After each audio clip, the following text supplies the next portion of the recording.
Assalamualaikum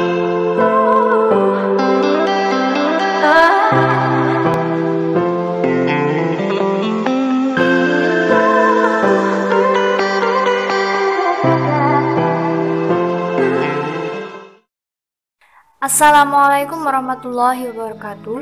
Kembali lagi di Cikgu Tutorial. Di video kali ini, aku bakalan kasih tahu hal-hal apa saja yang perlu kita ketahui sebelum kita belajar menjahit. Yang pertama adalah kita harus mengetahui terlebih dahulu jenis kain apa saja yang akan kita gunain untuk menjahit. Ada banyak sekali jenis kain yang dijual di pasaran yang bisa kita pilih untuk proyek menjahit kita. Kain yang direkomendasikan pertama kali untuk proses menjahit antara lain kain katun atau kain yang bahannya itu mudah untuk kita tangani. Antara lain bahannya kain katun, lalu kain-kain yang mudah untuk kita handle seperti ini. Kemudian ada banyak lagi untuk rekomendasi kain yang pertama kali untuk menjahit, antara lain kain soft jeans, kain linen, atau yang lainnya. Kemudian kain yang tidak direkomendasikan untuk belajar menjahit untuk pertama kali adalah kain yang terlalu tipis seperti ini. Ini terlalu tipis, ini bahan kain chiffon. Kemudian bahan yang terlalu licin dan menerawang seperti kain tile. Kemudian ini bahannya yang licin. Hal-hal kemudian yang perlu kita ketahui adalah sisi kain. Sisi kain biasanya berada di bagian baik kain atau bagian luar baju yang sudah jadi. Sisi kain dibagi menjadi dua, yaitu sisi bagian baik dan bagian buruk. Sisi bagian baik kain biasanya berwarna lebih pudar dari bagian baik. Nah, ini contohnya, ini sisi buruk kainnya, lalu ini sisi bagian baik kainnya. Atau untuk cara kita mengetahui jika di bagian batik itu bagian batik yang sudah pudar seperti ini. Nah, ini bagian baiknya, lalu ini bagian buruknya. Kemudian ada juga untuk kain yang sama saja, tidak ada perbedaan antara baik dan buruk seperti kain chiffon ini. Ini tidak masalah. Lalu untuk kain satin itu bagian baik biasanya teksturnya lebih halus dan licin dibandingkan bagian buruknya. Hal-hal yang perlu kita ketahui selanjutnya saat kita belajar menjahit adalah pola dasar. Ada beberapa cara untuk membuat baju seperti ini. Pola dasar baju ini tinggal kita jiplak untuk bagian belakang, lalu kita buat kerungan lagi. Akan tetapi ada juga beberapa yang membuat satu persatu polanya. Nah, kemudian pola yang baik adalah pola yang memiliki tanda-tanda pada bagian-bagian tertentu, misal di bagian badan, bagian garis pinggang, dan bagian garis panggul ini. Kemudian ini kita tandai, dan pada saat kita menjahit kita pertemukan titik-titik tersebut supaya bertemu. Selanjutnya yang perlu kita ketahui adalah arah serat kain. Jadi untuk arah serat kain itu kita lihat untuk tepi kain, ini tepi kain yang ada mereknya, atau pada bagian sisi seperti ini. Sisi seperti ini ada bagian seperti apa ini namanya? Serabut-serabutnya ini adalah tepi kainnya. Nah, untuk bagian arah serat kain itu sejajar dengan tepi kainnya. Jadi untuk arah serat kain ini itu dari bagian sini sampai sini. Seperti ini.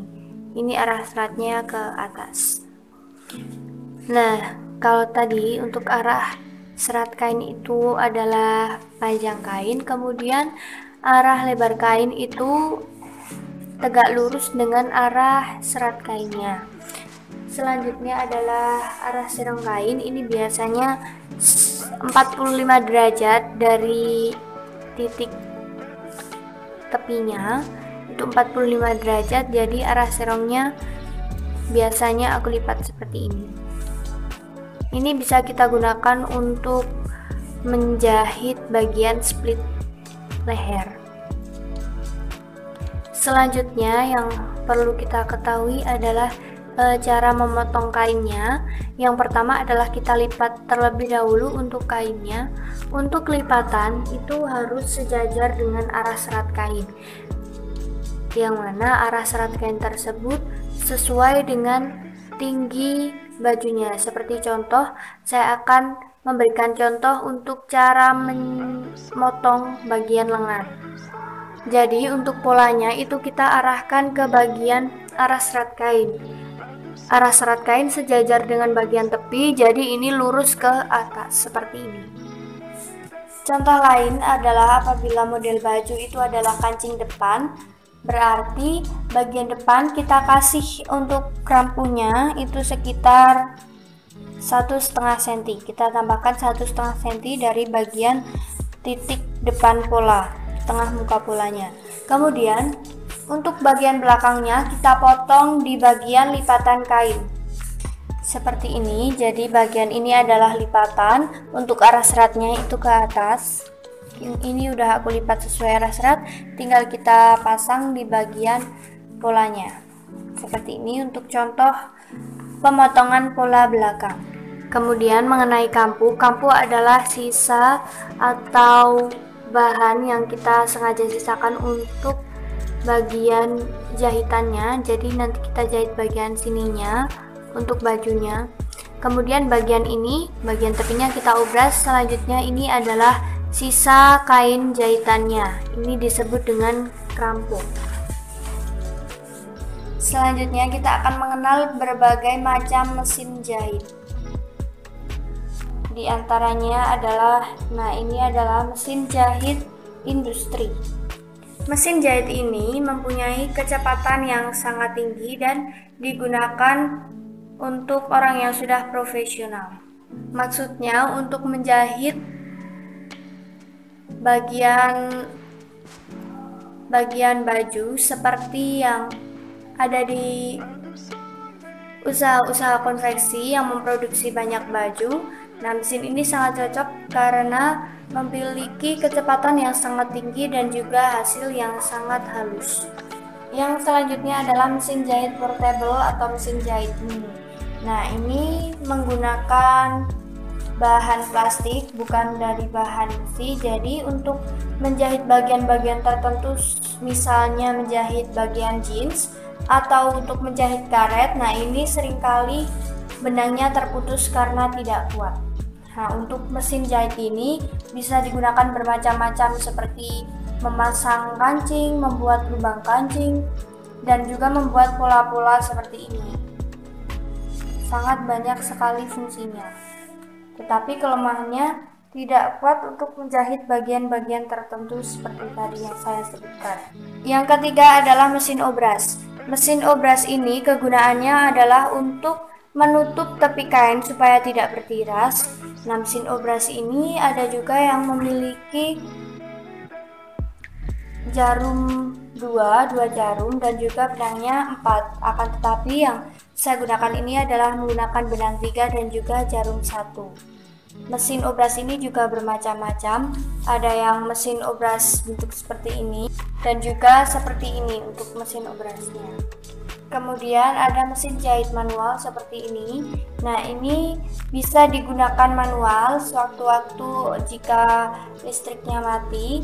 Akan tetapi pada saat listriknya hidup, saya gunain dinamo supaya lebih efisien dan lebih cepat. Nah, jadi seperti ini untuk mesin jahit manualnya. Nah, jadi itu semua adalah hal-hal yang perlu kita ketahui sebelum kita belajar menjahit untuk pertama kali. Nah, untuk cara menjahit baju, rok, celana, dan bagian-bagian lain, untuk tahap selanjutnya setelah kita mengetahui hal-hal tersebut, bisa kalian cek di video yang sebelumnya, di video Cikgu tutorial yang sebelumnya. Nah, jadi sekian untuk hal-hal yang perlu kita ketahui saat pertama belajar menjahit. Semoga bermanfaat. Jangan lupa like, komen, dan subscribe channel Cikgu Tutorial supaya tidak ketinggalan informasi menjahit penting bagi pemula. Wassalamualaikum warahmatullahi wabarakatuh.